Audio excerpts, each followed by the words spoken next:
Big Science and Post-Industrial Society 1946 through 1973. Big Science and Post-Industrial Society. Big Science and Post-Industrial Society 1946 through 1972. In this era, science and technology was further accelerated. The Cold War opened several new ideas of invention. This led to a progressing success in technology in post-industrial society. The idea of science was expanded individual. Invention turned into team effort invention. This enabled scientists to explore more about other things since they had different perspective in their team. Specialization were also developed during this time. This partition in different fields of science unraveled new scientific ideas since it let scientists focus more on their specific field of interest. Some discoveries in science and technology were predicted to be unlocked by 1972.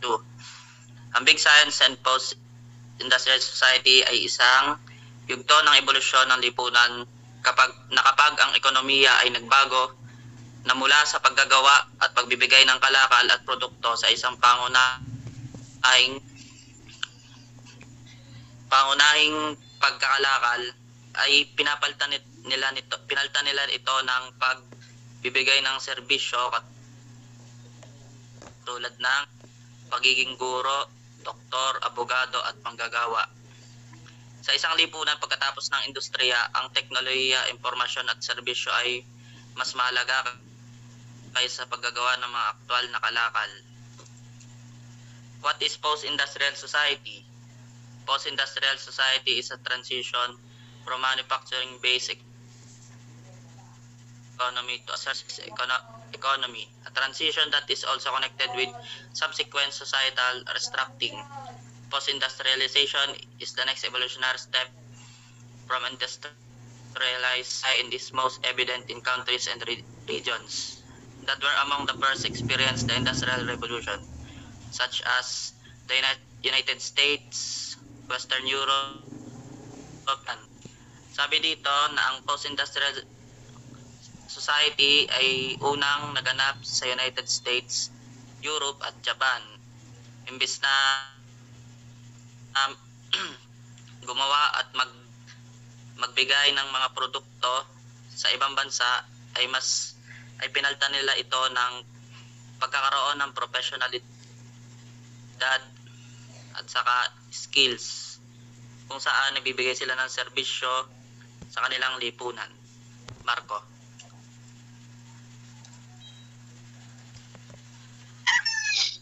What is big science? Big science is a term used by scientists and historians of science to describe a series of changes in science which has occurred in industrial nations during and after World War II. A scientific progress increasingly came to rely on large-scale projects, usually funded by national government or groups of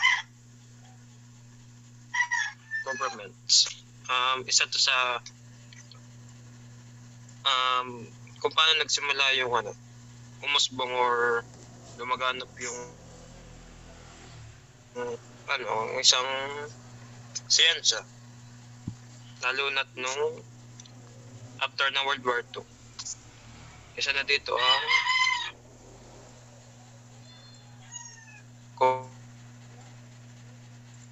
ang radar, atomic bombs, and mga mass-produced na penicillin nung matapos ang World War II.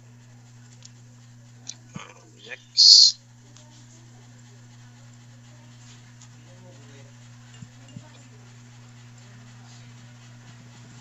Connection of big science and post-industrial society. Number 1.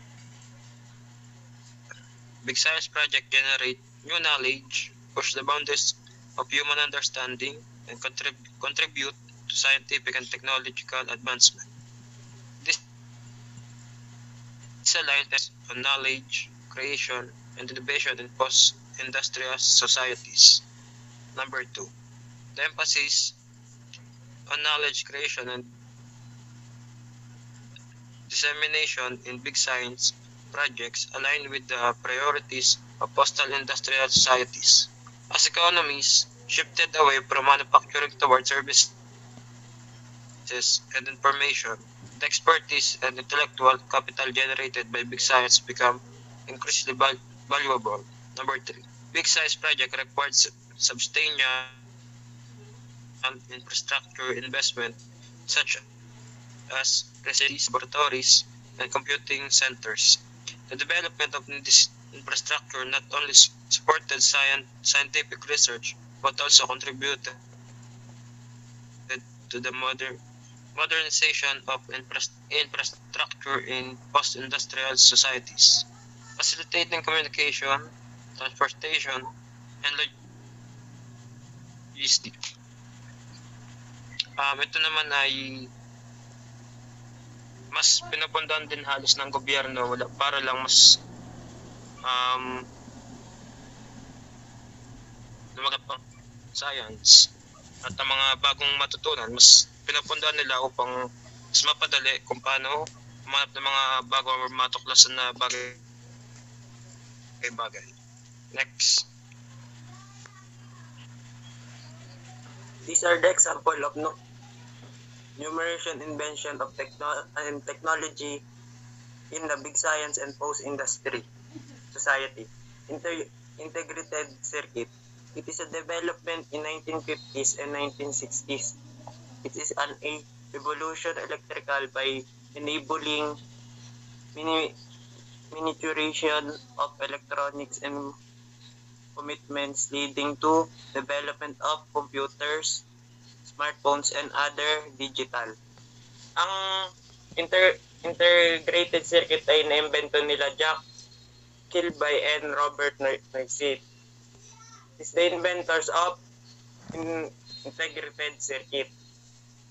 Satellite. They are used to serve purpose such as weather forecasting, television signal, a meteor, radio, and internet communication, and the global position system.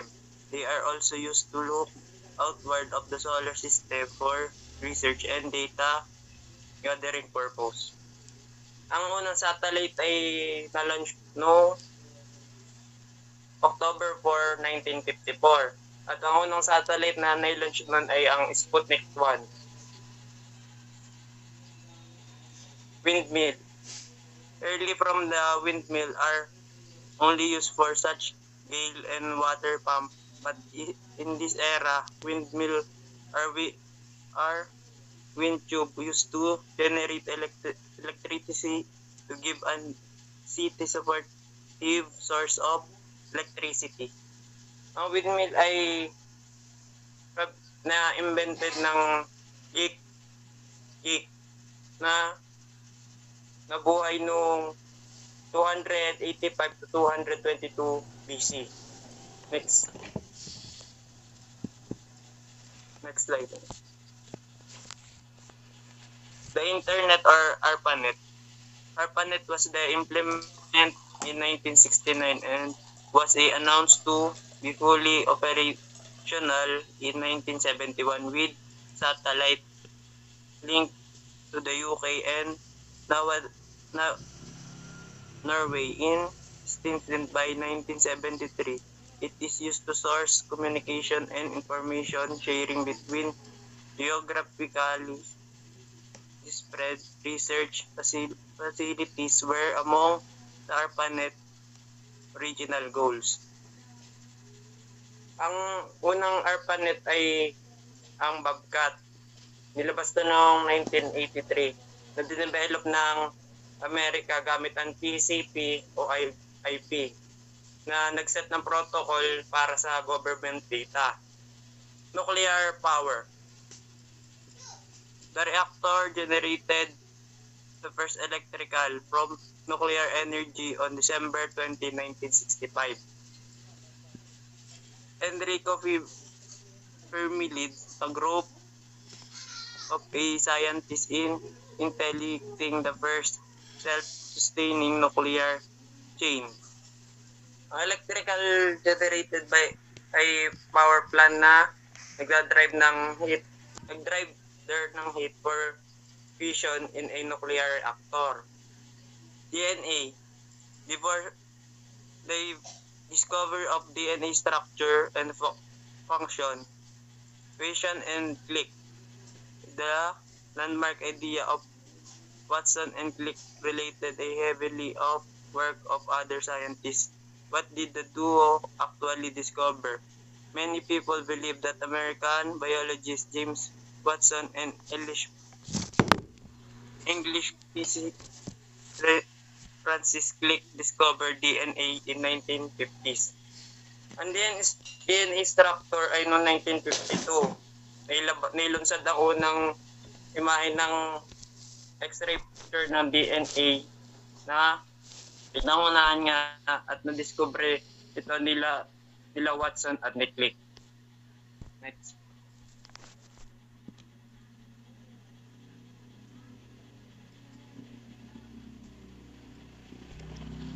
Negative effect of post-industrial society. Post-industrial societies have continued the trend initiated by industrial societies of creating waste and harming the environment. First, deforestation. Kaya nagkakaroon ng deforestation ay mayroong gagawing proyekto o pagtatayo ng mga factory o mga malalaking gusali. Ngunit ito ay mayroong negatibong maaaring mangyari katulad ng kakulangan sa hangin at pagbabaha dahil sa kakulangan sa puno.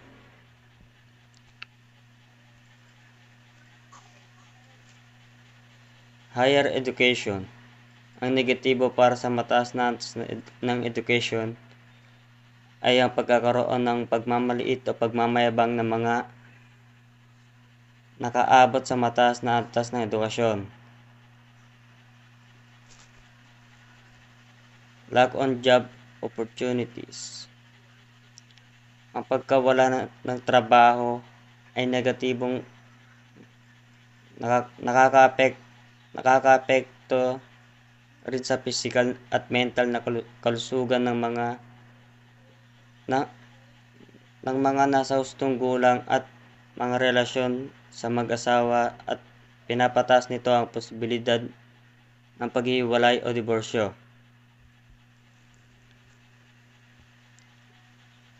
Environment harm. Ang pinsala sa kapaligiran ay isang seryosong epekto o malubhang epekto sa isang mahalagang kapaligiran. Next.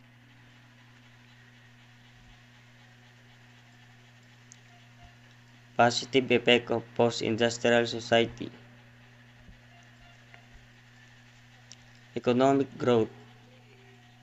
Ang paglago o pagtaas ng porsyento ng isang ekonomiya ng gumawa ng mga kagamitan at pagseserbisyo.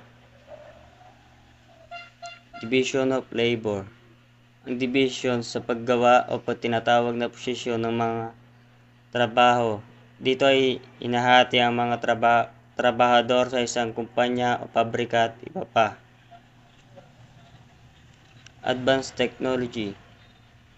Dito nakapaloob ang mga makabagong kagamitan o teknolohiya at makinarya na maaaring natin magamit at nariyan na rin ang pagkakaroon ng mabilisang paggawa. Yun na.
down.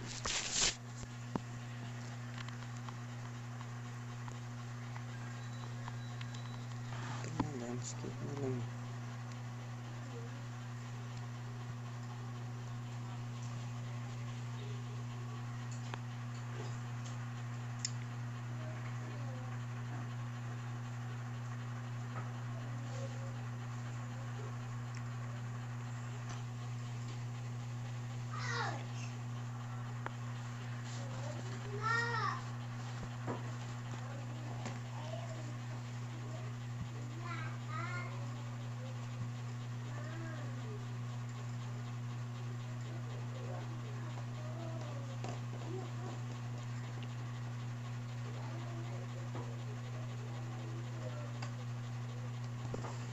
Belda.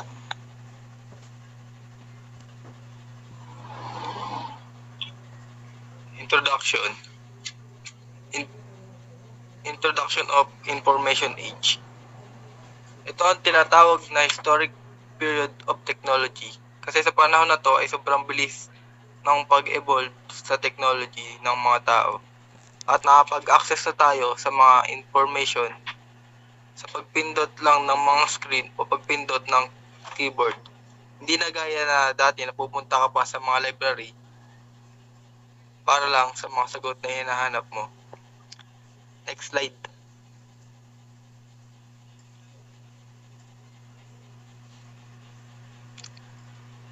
Historical development. Ang information age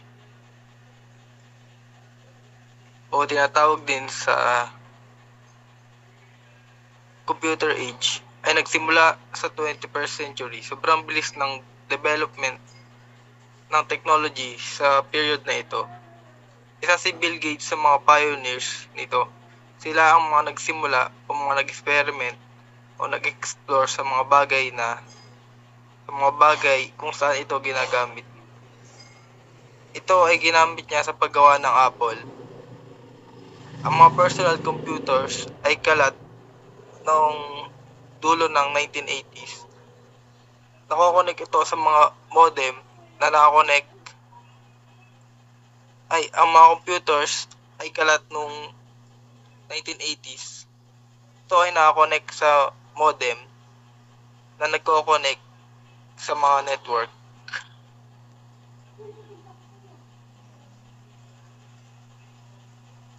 Okay na tol.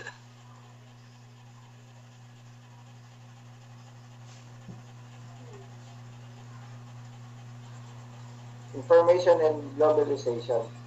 Communication worldwide become cheap with the new phone system and internet. Change the way people work. Information-based work, business trend, global banking, and scientific enterprise and research. When it comes to business, kaya-kaya natin gumawa ng mga template katulad ng mga PubHub, infographics, at deposito sa media. Sa global banking naman, dahil sa information age, kung saan madami nang nabago at na-innovate, kung dati kailangan pa natin magpunta sa mismong bangko o lugar kung saan tayo kailangan magbayad, dahil sa makabagong teknolohiya, nagagawa natin ito through online. For example, GCash, Paymaya, GoTime, at iba pa. Lastly is scientific enterprise and research. When it comes to this matter naman, nung mga hindi pa nauso ang internet and technologies, nagagawa pa natin magpunta sa mga libraries or kaya naman sa isang bookstore para makakuha ng mga lead natin na information about sa ating mga kailangan pagdating sa school works, especially sa paggagawa ng mga case studies. Pero ngayon na sa immersion natin, maaari na itong one click sa online. And kaya ako din nasabi na it changed the way how people work because it helped us to lessen our daily work that instead na pupunta pa tayo at mag-aasikaso with the help of technology, we can easily have access and everything without any effort but to click.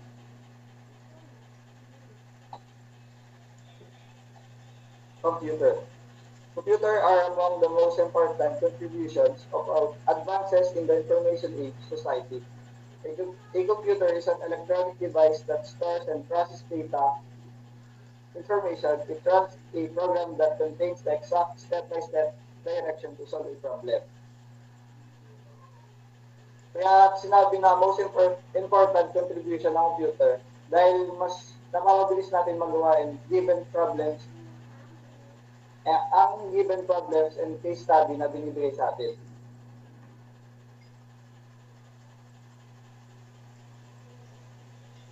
Desktop.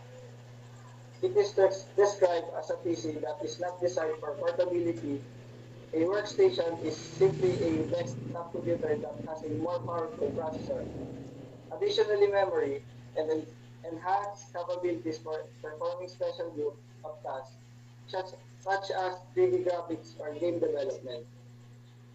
Ginagamit ito sa pagtatrabaho, for example, a photo center. Laptops. These are portable computers that integrate the essential of desktop computer in a battery-powered package, which are somewhat larger than a typical hardbook. So, ito naman yung device na pwede natin dalhin kahit saan. Dahil sa gaan at size niya, pwede din natin itong gamitin kahit hindi nakasaksak, unlike sa PC or desktop computer na maraming wire na naka-plug.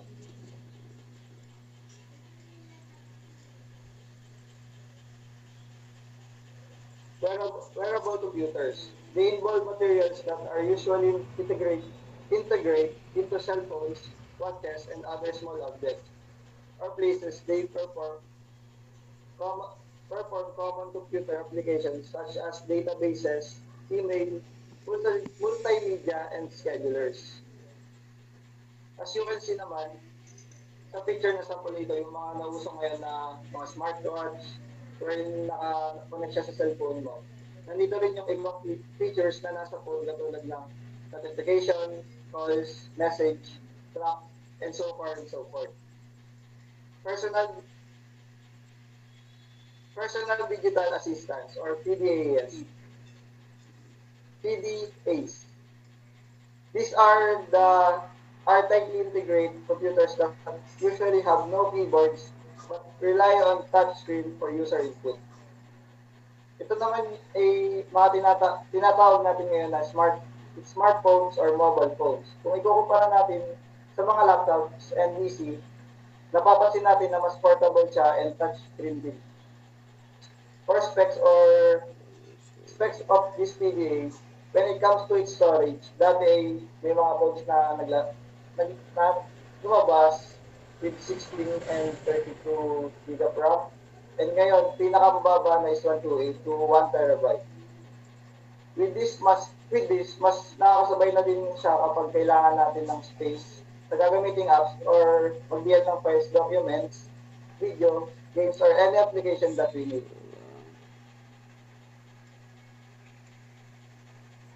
Server. It refers to a computer that has been improved to provide network services to other computer. Ang pinaka-good example dito ay meron kang business which is computer shop. Wherein ikaw ang magsisilbing access ng ibang computer na naka-plug sa'yo kung saan ikaw ang magpo-provide ng limited time sa paggamit ng computer and its network services or service. Mainframes. These are huge computer systems that can fill an entire room. It is a computer used primarily by large organizations that contain large or heavy tasks that need with a big amount of space. It acts as a central processing unit for many workstations.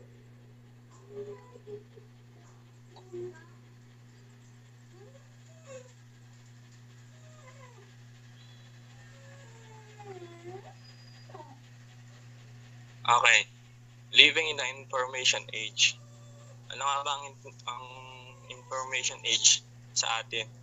Dito ay pinapakita kung paano natin ginagamit ang isang teknolohiya araw-araw. Kung paano tayo nag-a-adapt sa ating teknolohiya, kung paano natin ito ginagamit.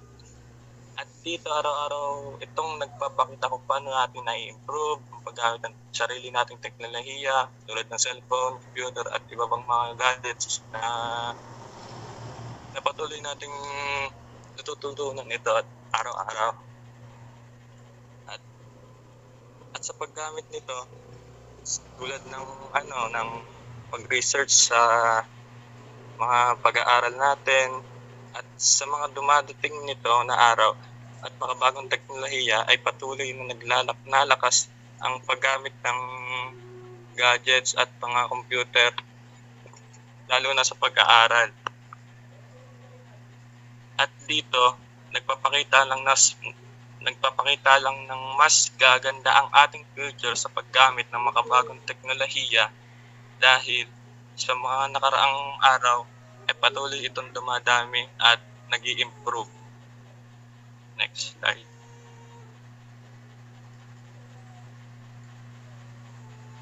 At meron po tayong 4 na advantages of information technology. Ano mga itong 4 na ito?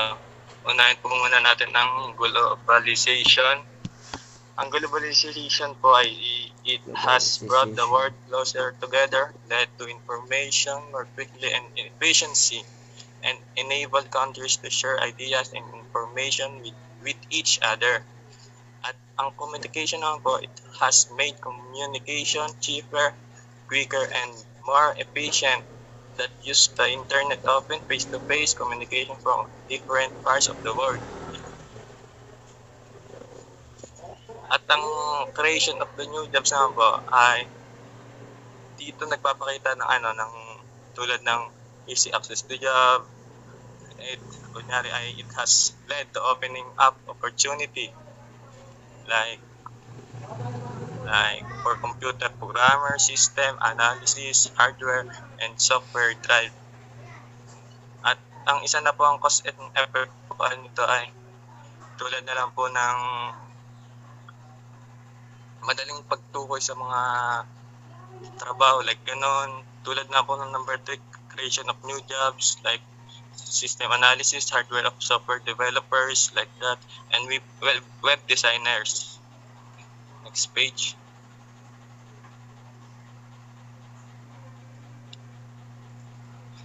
At meron po tayong 3 problems with information age tulad ng infringement of personal privacy. Ano nga ba ang infringement of personal privacy? Ang infringement po ay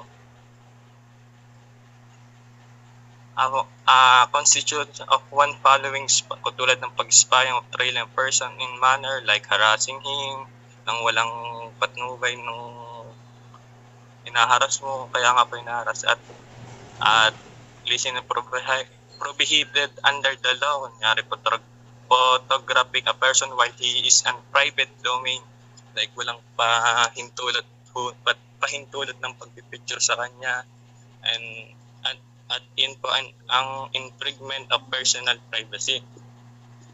Tapos ang excessive use of computer and technology in young children may improvise the development of infection capabilities.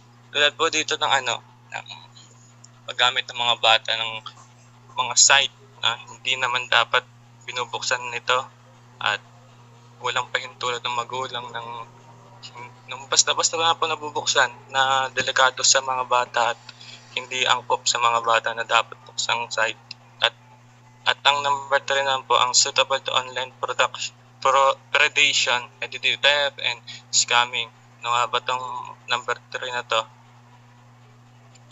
Tulad po ng scamming ay isang problem ngayon at dito nagpapakita ng maaaring excessive of computer false like scamming, identity theft, at merong nagpapakita dito tulad nitong data dito sa Pilipinas. Meron po tayong cases cyber identity theft cases rose by 12% last year like 2023 dito pa lang po sa identity theft and scamming. Ayon po dito sa statement ni Hernia said, AJS logged 1,597 in cyber identity theft cases, and last year lang po yan, at ganun po kadelikado ang internet ngayon. Kung ito po ang problems ngayon. Next.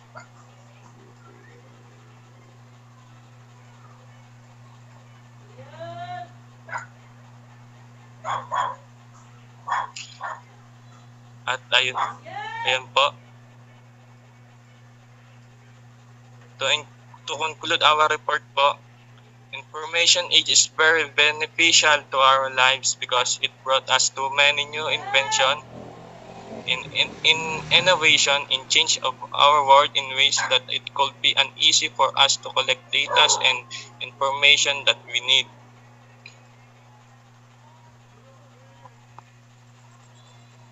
We can say that science is very important to invent this new era that we call information age that connected to technology, and we societies that have been needed this too. Science, technology, and societies plays a crucial role to each other.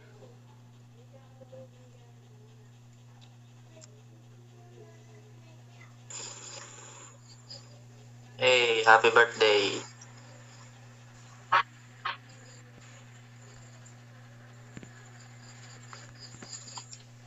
Okay na?